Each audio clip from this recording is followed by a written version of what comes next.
In the year 2053, the crime rate had risen by more than 800%, causing the prison system to become severely overcrowded. To solve this issue, the government introduced a rehabilitation program for prisoners inside boxes, an idea that would once have been considered inhumane. This program forced inmates to choose between two options. They could either volunteer for immediate execution or serve their full sentence inside a box. Food and water would be provided based on the decisions of lawful citizens, the very people they had betrayed. If anyone tried to escape, they would be executed instantly. Inside one of these boxes, a woman struggled to survive with countless wounds on her body. She had been sentenced to 4 years in prison and still had more than 2 years left. Her bowl was empty, and when she checked the small slot in the door, instead of food, she found a razor blade. After a long hesitation, she finally gave up and used the blade to end her life. On a rocky island in Australia, near the shore, many boxes were placed side by side. One day, 2 children playing nearby threw a rubber ball that hit one of the boxes, waking the woman inside.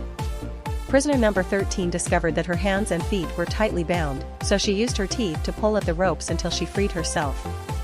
She had been sentenced to 7 years, and that day was her first. Suddenly, a light on the wall beeped, and a small hatch opened. Number 13 looked out and saw the 2 children walking away. Moments later, the light beeped again and the hatch closed. When she pleaded for freedom, a screen lit up inside the box and played a video explaining how everything worked. The video ended with the line, "You are where you chose to be." Number 13 broke down, pounding the walls and screaming that she was innocent. She cried and screamed until exhaustion forced her to sleep. Later, the hatch opened again, and number 13 held out her bowl, expecting food, but nothing came. She began to search every corner of the box, hoping to find a way out. However, when she touched one spot for too long, a mild electric shock ran through her body. Even so, she didn't stop searching. As time passed, number 13 began to feel tormented by her own thoughts. She scratched the walls with her fingernails, the only way to kill time. Meanwhile, in another box, another prisoner awoke, a woman sentenced to 2 years, with over 500 days remaining. Sometimes, she heard a voice asking if she was still alive. One evening, she tried to play with the light panel, but the camera detected it. An alarm blared, and a voice announced her imminent execution. Metal bars began descending from the ceiling. Terrified, she screamed for help through the hatch, but no one came. The bars stopped just above her face, and she smiled, thinking she was spared. But a technical malfunction ended, and the bars continued descending, crushing her to death.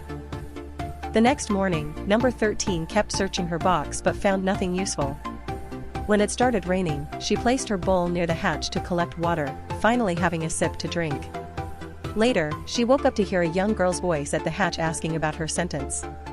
When she replied 7 years, the girl assumed she must be a political prisoner. The girl refilled her bowl with water and gave her a small bag of food pellets, which number 13 devoured instantly. The girl reminded her that citizens decided the fate of prisoners and ignored her pleas of innocence. Over time, number 13 felt her sanity slipping away. Unable to endure the isolation, she tried to hang herself, but when she was about to die, her hands let go of the rope. She collapsed, realizing she couldn't even control her own death. Months later, number 13 was still alive, trapped in the box. She was given a few seeds wrapped in newspaper, which she placed in her bowl, using the paper to catch sunlight through the hatch. Unfortunately, the newspaper was written in a language she couldn't read. She cried, feeling tortured. After a while, she reached her hand through the hatch and found the rubber ball. Now, at least, she had something to play with. Days turned into monotonous routines, sleeping, bouncing the ball, and peeking out for sunlight whenever the hatch opened. Wounds began to appear on her body and worsened over time. Elsewhere, a man serving a 5-year sentence had already spent 1,000 days inside his box. He was an empty shell, muttering repeatedly, "I am where I chose to be." One afternoon, a drone lifted number 13's box and dropped it into a forest filled with other prisoners. The girl who once gave her food returned and asked what she was doing. Number 13 said she was undergoing rehabilitation. The girl mentioned she had just read a book that had once been banned. Number 13 didn't know the author but said she could read, just not inside the box. The girl replied, "There can be no real rehabilitation without books." Then held number 13's hand and quoted Romeo and Juliet. Number 13 found the quote beautiful and expressed hope to one day read it herself. The girl offered to lend her the book, but number 13 refused, afraid of punishment. Before leaving, the girl gave her some food and promised to return to read for her. A year later, number 13 discovered a small book hidden among her food, Romeo and Juliet. She turned her back to the camera, opened it, and smiled with joy. The verses gave her a glimmer of hope. Next time she received water, she washed and cleaned her wounds, enduring the pain. But when she poured out the dirty water, the system flagged her for wasting resources. And her box was relocated back to the seashore. The girl returned, wondering why number 13 had been moved. Instead of answering, number 13 asked how she decided which prisoners to feed. The girl said she simply talked to as many as she could. A storm was coming, so she had to leave early. When number 13 learned the girl was only 16, she admitted the girl reminded her of her late sister. Weeks passed, and number 13 cherished her small book, hiding it in a crack and reading only when it was safe, often by moonlight. One day, a drone carried her box across the ocean. When it landed, a man appeared at the hatch, eating an apple and mocking her. She begged him for food, but he said he would never pity animals in boxes. If it were up to him, all prisoners would be executed. After arguing, he offered her an apple in exchange for letting him defile her. Starving and desperate, she agreed. As he began his vile act, a patrol drone caught them and opened fire, killing him instantly.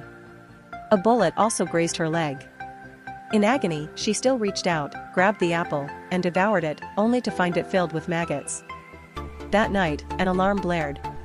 A voice declared that trading favors for food violated the rules. This was her only warning. If she broke the law again, she would be executed. A blinding light filled the box and the alarm rang non-stop for 7 days. She couldn't sleep, screaming as her mind crumbled from exhaustion.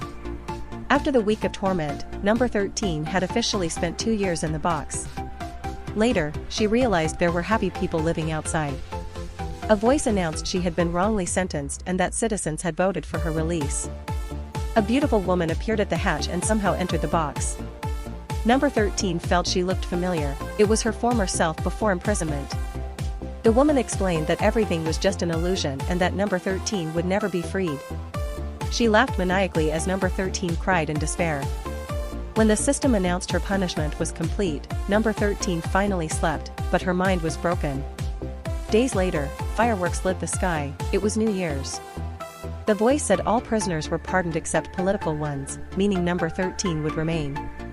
That night, she began losing her teeth. One morning, an old woman appeared outside her box, tapping the wall with a rusty blade. She said she had spent 15 years in a box and hated the person she'd become. She handed the blade to number 13, who stared at it but couldn't bring herself to use it. Later, the young girl returned, and it took number 13 a moment to realize she was real. The girl gave her water and read from the book again. This time, number 13 could continue the next line. Months later, number 13's belly swelled. She was pregnant from the Apple Man. When the girl came again, she said her people wanted to rescue number 13 and let her serve her sentence under their care. But that triggered the alarm, and the hatch slammed shut as the girl ran away. Number 13 screamed, realizing she'd lost her only chance. Weeks later, a new man appeared, noticing her pregnancy and that she still had 4 years left. He pointed to a burning box and said that a quick death was the only mercy she should ask for. She refused. Later, she noticed water dripping from under her box. She unscrewed a loose bolt, using it to scrape her nails before dropping it. She began clawing at the hole, hoping to widen it. Months later, contractions began. She knelt, straining in agony until the baby was born. Holding the child close, she bit through the umbilical cord. Immediately, an alarm sounded. The voice announced she had broken another law by bringing a second life into the box. The death sentence was enforced. Gas filled the box, and number 13 passed out. When she awoke, her baby was gone. She screamed, broken and begging to see her child again. After 4 years in captivity, storms battered her box. Water leaked through the hole she'd made, short-circuiting the system. The hatch malfunctioned, crushing her arm. Eventually, it reopened, freeing her, but her arm was shattered. She later killed and ate a bug to survive. As the flood rose, she read her book one last time. Water filled the box, and the system announced her termination. A drone arrived to retrieve the box, but lightning struck it down, sending the box into the sea. The next morning, 3 young people found it washed ashore with number 13 inside. They glanced at her lifeless body and simply walked away. What do you think about this movie? Let us know in the comments below. Thank you for watching.